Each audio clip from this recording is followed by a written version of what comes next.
সম্মানিত দর্শক, বিএনপির নামে সারা বাংলাদেশে কি পরিমাণ চাঁদাবাজি হচ্ছে, কি পরিমাণ দখলদারিত্ব হচ্ছে এবং বিএনপির নাম ভাঙিয়ে পুরো অফিস আদালতে, ব্যবসা প্রতিষ্ঠানে, গ্রামে গঞ্জে যে নতুন তাণ্ডব শুরু হয়েছে, তার আমার নিজের কিছু বাস্তব যে অভিজ্ঞতা সেটি আপনাদেরকে বলবো, যেন বিএনপির যারা নেতৃবৃন্দ রয়েছেন তারা সিদ্ধান্ত গ্রহণ করতে পারেন। কিন্তু তার আগে জনাব মির্জা আব্বাসের একটি বক্তব্য, যেটা কিনা ইতিমধ্যে ভাইরাল হয়ে গিয়েছে, সেটা সম্পর্কে কিছু বলে নেই।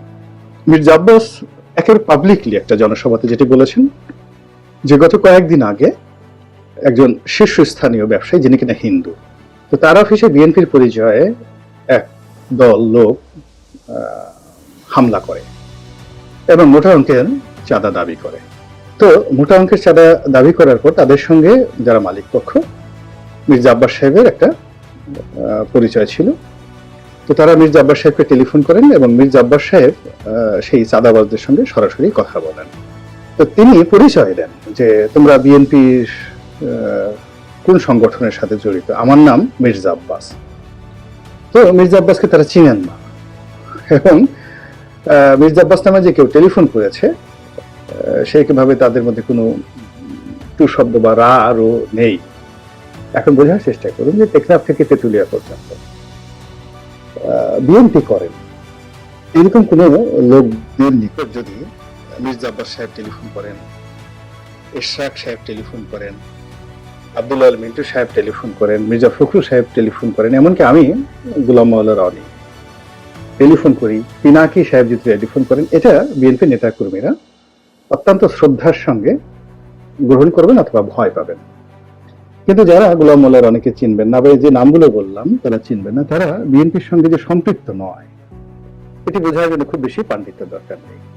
তো যাই হোক, মির্জা আব্বাস সাহেব রীতিমতো সেই চাঁদাবাজদের দ্বারা অপমানিত হলেন টেলিফোনে এবং চাঁদাবাজরা পাল্টা হুমকি দিয়ে বলে যে আমরা 1 ঘন্টা পরে আসছি। তো এই কথা বলে তারা চলে গেল। এর মধ্যে যখন মির্জা আব্বাস সাহেব জানলেন, তিনি ওই যে ঘটনাটি ঘটেছে বিএনপি অফিসের একদম পাশে, তিনি ছাত্রদলের কিছু নেতা তাদেরকে বললেন এবং তারা গিয়ে সেই অফিসে উপস্থিত হলো। এরপরে কি হয়েছে সেটা আর মির্জা আব্বাস বলেননি। আমার নিজের কথা বলি, যখন 6 তারিখ বা 7 তারিখে টার্মাইল অবস্থায় আমার বড় ছেলের যে শ্বশুর, তার বেশ বড় ব্যবসা, কোনো দল করে না, কিছু করে না, কিন্তু ব্যবসা বড়, নিরিবিলি মানুষ, এবং বিএনপি অফিসের 2-3টা বিল্ডিং পরেই তার একটা বেশ বড় সড়ো অফিস। বাংলাদেশের যে কটি ম্যান পাওয়ারের খুব বড় ব্যবসা প্রতিষ্ঠান রয়েছে তাদের মধ্যে আমার যে বিআই, তার ব্যবসা প্রতিষ্ঠানটা অন্যতম। তখন একটা বিএনপির পরিচয় দিয়ে সেই আমার বিআইকে টেলিফোন করলো, তো ভয় দেখালো আসছি।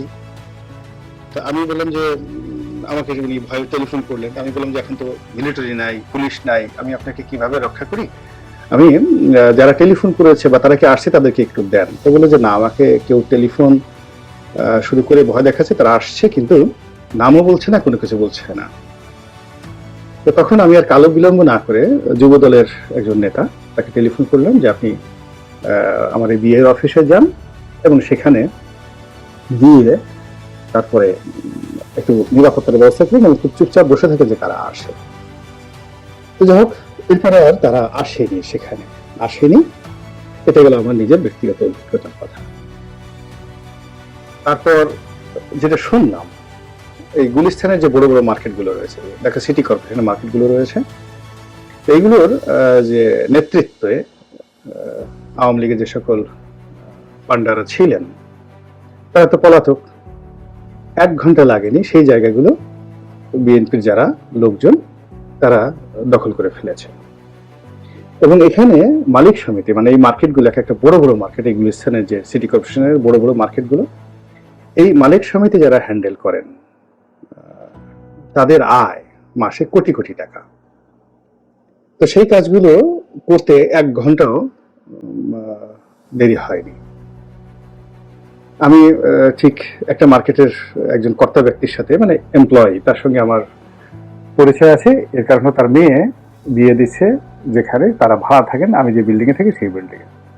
আমি সেই কর্মকর্তা, তিনি বোধহয় ওই মার্কেটের ম্যানেজার, তাকে জিজ্ঞেস করলাম যে আগে যিনি ছিলেন মার্কেটের সভাপতি তিনি কেমন আছেন। তো বলে যে তিনি তো পলাতক, তার জায়গায় তো নতুন লোক চলে আসছে, যারা এখন মানে কোনো কমিটি নাই, কিছু নেই, কিন্তু তারা অফিস দখল করে সেই লুটপাট শুরু করে দিয়েছে গুলিস্তানের সবগুলো মামলা। একই ঘটনা যে সিবিএ গুলো, ব্যাংকের যে সিবিএ গুলো আছে, খুবই শক্তিশালী সরকারি ব্যাংকগুলোর যে সিবিএ, সেখানে হচ্ছে। প্রাইভেট ব্যাংকগুলোতে তাণ্ডব চলছে রীতিমতো।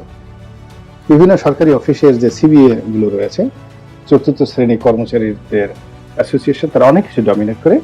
ওয়াসাতে গিয়ে দেখেন, পিডিবিতে গিয়ে দেখেন, পল্লী বিদ্যুতে গিয়ে দেখেন কি অবস্থা তৈরি করেছে। তারপর গ্রামগঞ্জে আমি মনে করি যে আমার যে নির্বাচনী এলাকা গলাচিপা এবং দশমিনা এখনো পর্যন্ত বাংলাদেশের মধ্যে সবচেয়ে শান্তিপূর্ণ অবস্থানে আছে। কিন্তু এই শান্তিপূর্ণ অবস্থানের মধ্যেও যে খবরগুলো পাচ্ছি খুবই হতাশা ব্যঞ্জক। আমি অনেককে বলছি যে একটু থানায় যান। থানায় যাওয়ার পরে থানার যারা কর্মকর্তা, দশমিনা থানা এবং গলাচিপা থানা, তাদের বক্তব্য হলো যে আমরা এখন এই মুহূর্তে মুভ করতে পারবো না, কোথাও যেতে পারবো না। অনেকে উৎসাহী হয়ে সেনাবাহিনীর কাছে গিয়েছে, তাদের কাছে অভিযোগ দিয়েছে, সেখানেও কোনো রেসপন্ড নেই, কোনো রেসপন্ড নেই। ওখানে যারা কমিটি গলাচিপা দশমিনাতে, ওখানে মোটামুটি 3টি গ্রুপ, 4টি গ্রুপই ওখানে আসলে শক্তিশালী। আমি যেহেতু নির্বাচন করেছি, তো আমার কিছু লোকজন সেখানে আছে, এই একটা গ্রুপ। এরপর ওখানে সাবেক সংসদ সদস্য জনাব শাহজাহান খান সাহেব, তার কিছু লোকজন আছে, তাদের একটা গ্রুপ। ঢাকা বিশ্ববিদ্যালয়ের একসময় ছাত্র দলের সভাপতি ছিলেন জনাব হাসান মামুন, তার একটা গ্রুপ আছে। আর একটা গ্রুপ আছে গোলাম মোস্তফা নামক একজন ব্যবসায়ী আছেন, তার একটা গ্রুপ আছে। তো এই 4টি গ্রুপ, তো 4টি গ্রুপ সক্রিয় সেখানে। আর কমিটি, ওখানে কমিটি পাল্টা কমিটি, গ্রুপ পাল্টা গ্রুপ। এটার ক্ষেত্রে কে যে বিএনপির সভাপতি, কে যে বিএনপির সেক্রেটারি, এটা বলা যাচ্ছে না। জেলা কমিটি অনুমোদন দিয়েছে কাউকে, অন্য পক্ষ তাদেরকে সেটা মানছে না। এবং বিএনপি এই 4টি গ্রুপ একজন আরেকজনের সঙ্গে মানে এত শত্রুতা, এখন তারা নিজেদেরকে শক্তিশালী করার জন্য আওয়ামী লীগের পান্ডাদেরকে বের করে নিয়ে আসছে। এবং এই ঘটনা যদি অব্যাহত থাকে, গলাচিপাতে কিন্তু এখনো কোনো দুর্ঘটনা ঘটেনি। আমি অনেক সমালোচনা করতে পারবো না, আমি আমার নিজের এলাকার কথা বলছি। তো আমার এলাকা সবচেয়ে বাংলাদেশের মধ্যে ভালো আছে, শান্তিপূর্ণ আছে। এবং এখানে আমি আছি, হাসান মাহমুদ আছে, হাসান মামুন আছে, তারপরে গোলাম মোস্তফা সাহেব আছেন, বয়স্ক মানুষ। আবার যে ঢাকা বিশ্ববিদ্যালয়ের যে ভিপি ছিলেন নূর, তারও একটা গ্রুপ কিন্তু সেখানে দাঁড়িয়ে গেছে। এখন সে কি নির্বাচন করবে, আওয়ামী লীগ থেকে, বিএনপি থেকে মনোনয়ন পাবে না নিজে করবে, এই ব্যাপারে তার কোনো ঘোষণা নেই, কিন্তু এলাকাতে তিনি ইলেকশন করবেন, তার পক্ষে একটা গ্রুপ দাঁড়িয়ে গেছে। তাহলে মোট 5টি গ্রুপ, যারা মূলত এই বিএনপির নেতাকর্মীদের মধ্যে বিভক্তি তৈরি হয়েছে, একদম 5টি গ্রুপ। এখন 18টা ইউনিয়ন, একটা পৌরসভা, 2টো উপজেলা শহর, সব মিলে অনেকগুলো বড় বড় বাজার রয়েছে, হাট রয়েছে, ঘাট রয়েছে। তো সেখানে বিএনপির মধ্যে যদি 5টি গ্রুপ একজন আরেকজনের বিরুদ্ধে বিষোদ্গার করে এবং দাঁড়িয়ে যায়, এটি নিয়ন্ত্রণ করার জন্য একক নেতৃত্ব এবং সেই নেতৃত্বের সঙ্গে যদি থানা পুলিশের গ্রিন সিগন্যাল না থাকে, তাহলে এই বিভক্তি নিষ্পত্তি করা সম্ভব নয়। আর যদি এই যে গ্রুপগুলো রয়েছে, এদেরকে পেছন থেকে জামাত এবং আওয়ামী লীগ তারা যদি পিন মারে, আর পুলিশ যদি বাতাস দিতে থাকে, আর আর্মি যদি বাঁশিতে ফু দিতে থাকে, পুরো গলাচিপা দশমিনার বিএনপির সর্বনাশ হতে 1 ঘন্টার বেশি সময় লাগবে না। এই কারণে যেখানে ধরুন ঐতিহ্যবাহী এলাকা যেমন চট্টগ্রামে একটি দৃশ্য ভাইরাল হয়ে গেছে। চট্টগ্রাম তো জানে যে শহরের যে রাজনীতি, ঢাকার মতো যেমন উত্তর ঢাকা, দক্ষিণ ঢাকা, সেখানেও উত্তর চট্টগ্রাম, দক্ষিণ চট্টগ্রাম। ওখানে সম্ভবত দক্ষিণ চট্টগ্রাম অথবা উত্তর চট্টগ্রামের সভাপতি গোলাম আকবর খন্দকার সাহেব নামে পরিচিত সংসদ সদস্য ছিলেন এবং রাষ্ট্রদূত ছিলেন। চট্টগ্রামের রাজনীতিতে যারা আছেন বিএনপির কম বেশি সবাই অভিজাত। আমির খসরু মাহমুদ চৌধুরী, আব্দুল্লাহ নোমান সাহেব থেকে শুরু করে যারাই আছেন, গোলাম আকবর খন্দকার, ডক্টর শাহাদত হোসেন, তাদের সবারই একটা পারিবারিক ঐতিহ্য রয়েছে। তারা জমিদার পরিবারের সন্তান, প্রভাবশালী, জনপ্রিয়। আর এর বাইরে গিয়াস কাদের চৌধুরী, সালাউদ্দিন কাদের চৌধুরীদের পরিবার, তারা তো আছেনই। তো এই অভিজাত্যের মধ্যেও যেটি হচ্ছে সেটা গোলাম আকবর খন্দকার সাহেব খুবই জনপ্রিয় এবং নিপাট একজন ভদ্রলোক মানুষ।